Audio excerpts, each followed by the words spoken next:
क्या विचार लेके इस आयोजन को रखा गया?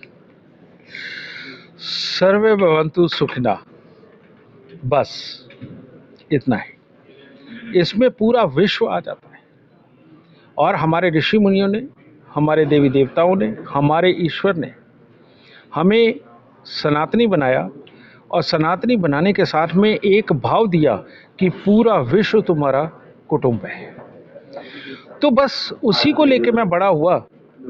और जो विज्ञान, ज्योतिष विज्ञान आज से पहले सिर्फ ज्योतिषियों की धरोहर सिर्फ उनके पास और उनके पास आने वाले ही उसका लाभ उठा पाते थे, मैंने उसे तकनीकी साइंस में पिरो करके उसका सॉफ्टवेयर बना के ऐप बना दी।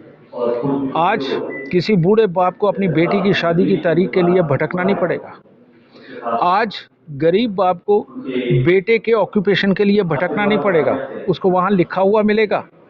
और जिस घर में बीमारी कलेश है, वो कैसे, उसका कारण क्या है, उसका निवारण क्या है, वो सब कुछ दे करके मैंने जन जन को सुखी करने का काम किया है। और आज ये सारी चीज़ पूरे विश्व के लिए फ्री में होने जा रही है। सनातन धर्म की बात करें और विज्ञान की बात करें, कितनी मेहनत आपको करनी पड़ी, कितने साल इसमें लगे? ये मैं बोलूँगा अभी तो सिर्फ मेरे जैसे लोग ही यकीन कर पाएंगे। मैं शुरुआत में तो रातों को जागा और पिछले 17-18 साल से मैं सुबह 4 बजे जागता हूँ। और यहाँ तक पहुँचने के लिए मुझे जो भी खोज करनी है, जो भी कुछ करना है, मैं किताबों के अंदर, अपने शास्त्रों के अंदर, उनके अंदर जा कर के 7 बजे तक रोज़ पढ़ता हूँ, क्योंकि उसके बाद दुनियादारी के काम शुरू हो जाते हैं। ये मेरे को 15-17 साल हो गए मैं इस तरह से ये कर रहा था। उससे पहले रातों को जाके पढ़ा करता था। मैंने ज़िंदगी एकांत में बिताई है। मैंने आज की डेट में एक भी ज्योतिषी नहीं है हिंदुस्तान में जिन्होंने मुझे सिखाया, और पहले मेरे गुरुओं ने सिखाया। मैं अकेला सीख के ये बड़ा हुआ। पता नहीं, शायद तभी मेरे ऊपर भोलेनाथ माता रानी ने कृपा करी कि मैं इस तकनीक को निकालने में, ये जो ज्योतिष असली जो गन्नाओं का खेल है, जो गन्नाएं खो चुकी थी अपनी नालंदा यूनिवर्सिटी के जलने से, वो परमात्मा ने मेरी झोली में डाली। वो डाली तो पता चला कि ये तो बहुत बड़ी साइंस है।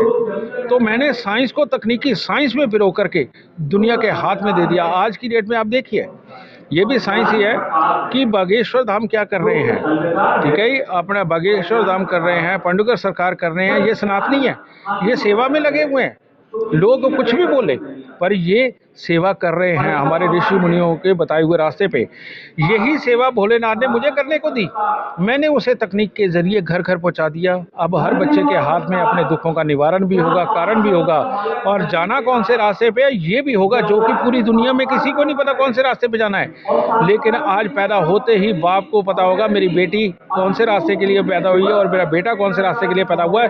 वही ऑक्यूपेशन के अंदर वो उसको डाल के शुरुआत से कामयाब बनाएगा बाप। अगर ऐसे बच्चों को पहले ही अपने भविष्य का पता चल जाए, फिर बच्चे करेंगे ही क्या? उनको पता है कि भविष्य में ये होना ही है। बेटा, परमात्मा ना रगों के अंदर, हमारी रगों में तारे जोड़ के रखता है और उसके अनुसार हमें नचाता है। इसीलिए बहुत पुरानी कहावत है कि हम परमात्मा की कठपुतली हैं, जिस तरह वो नचाता है हम नाचते हैं। यानी कि जब बच्चे कष्ट करना चाह रहे वो कष्ट करेंगे नहीं, जब भविष्य का पहले ही उनको पता चल जाएगा। कोई भी काम सीखना हो उसके लिए कष्ट होता ही होता है, और जब लिखा हुआ मिल जाए तो ज़्यादा कष्ट नहीं होगा।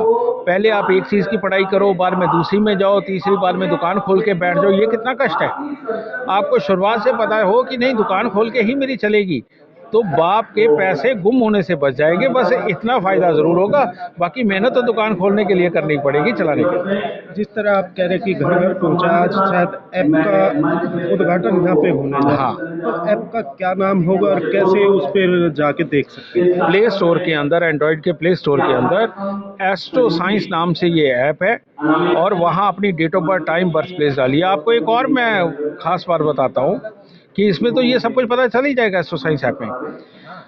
आज तक एक भी विद्या ऐसी नहीं है कि बेटे की कुंडली से बाप की, मामा की, चाचा की, ताई की, बड़े भाई की, छोटे भाई बहन की कुंडली बन सके, जीवन साथी की कुंडली बन सके। अब हर किसी को इस ऐप के माध्यम से ही पता चल जाएगा। एक ऑप्शन दी हुई है हमने वहाँ सिलेक्शन की कि अगर कोई लड़का जानना चाहे 12 साल की उम्र में, 15 साल की उम्र में मेरा जीवन साथी कैसा होगा, तो वो जीवन साथी वाली सिलेक्शन करे, डेट ऑफ बर्थ, टाइम अपनी डाले, जीवन साथी वाली सिलेक्शन करे, उसके जीवन साथी की जन्म कुंडली बन जाएगी, उसके पिता की बन जाएगी, दादा की बन जाएगी। समझे? ये काम भी हमने इसमें ये करके ये साबित किया है कि भारत विश्व गुरु था, है और रहेगा। इन्होंने जिन साइंसों की बात करी है उन साइंसों से हम बहुत आगे पहले रहे हैं और आज हम प्रमाण दे रहे हैं कि ये लीजिए भारत विश्व गुरु है। क्या आपको लग नहीं रहा कि जो पंडित हमारे हैं जिनको मानते हैं उन पंडित भाई हैं, हवन यज्ञ करते हैं, विवाह शादी करते हैं, सब कुछ, उनके पास अब इतना काम बढ़ जाएगा कि उनको फुर्सत नहीं रहेगी। उनको मना करना पड़ेगा कि आज हम अवेलेबल नहीं हैं, क्योंकि इसके अंदर पूजा पाठ का विधान, शादी फेरे के ऊपर के उपाय और जितना कुछ भी करने वाला है वो सारा पंडितों ने ही तो करवाना है। तो मैंने तो अपने पंडितों भाइयों के लिए ऐसा काम किया है कि वो आज जो बच्चा 18 साल की उम्र में पंडित बना है ना, वो 85 साल की उम्र में भी अपनी चारपाई पे मना कर रहा होगा कि भाई मैं आज तुम्हारी पूजा नहीं करवा सकता, मैं ऐसा काम किया है। अच्छा सर, चलते चलते क्या कहेंगे देशवासियों को, जिस तरह जो ऐप इतनी अच्छी आप लेके आ रहे, सनातन धर्म की भी बात की जा रही है। मैं एक ही बात कहना चाहता हूँ, पश्चिम के डॉक्टरों ने पहले कहा कि रिफाइन खाइए, देसी घी जहर है। आज वो कह रहे हैं कि देसी घी खाइए, रिफाइन जहर है। वो हमें डाइटिंग करना सिखा रहे हैं। आप देखिए फिल्म इंडस्ट्री के अंदर कितने सारे एक्टरों को कैंसर होके वो गए हैं, कारण ये डाइटिंग। हमारे यहाँ कहते थे खाओ पियो तंदुरुस्त रहो, समझिए, माएँ घी दूध दिया करती थी, बादाम दिया करती थी। बेटा मैं ये समझाना चाहता हूँ कि हमारे यहाँ पर संस्कारों में, हमारे बड़े बुजुर्गों में, उनकी रग रग में बातें हैं, लेकिन उन बातों के पीछे इतनी बड़ी साइंस है जो हमारे बुजुर्गों से हमारे को ट्रांसफ़र होती आई हैं। आप इस साइंस को मानना शुरू करो, आपको गर्व होगा कि आप स्वस्थ हैं, सुखी हैं, सुंदर हैं और दुनिया में सुखी हैं। नहीं तो विदेशों की मानो, जैसे वो डिप्रेशन में जी रहे हैं वैसे हमारे बच्चों को भी डिप्रेशन होने लगेगा और हाल ख़राब हो जाएगा। अरे हमारी अमीर साइंस है, ये देखो मैंने करके दिखाया ना, इतनी बड़ी साइंस दी ना। आप भी मानना शुरू करो अपनी संस्कृति को। आप में से भी कोई ना कोई भविष्य का जीडी वशिष्ठ होगा, कोई ना कोई ऋषि मुनि होगा जो अपने परिवार का नाम ऐसे ही रोशन करके जाएगा। लेकिन उसके लिए आपको पहले सनातनी बनना पड़ेगा, सनातन की साइंस को मानना पड़ेगा। Thank you sir.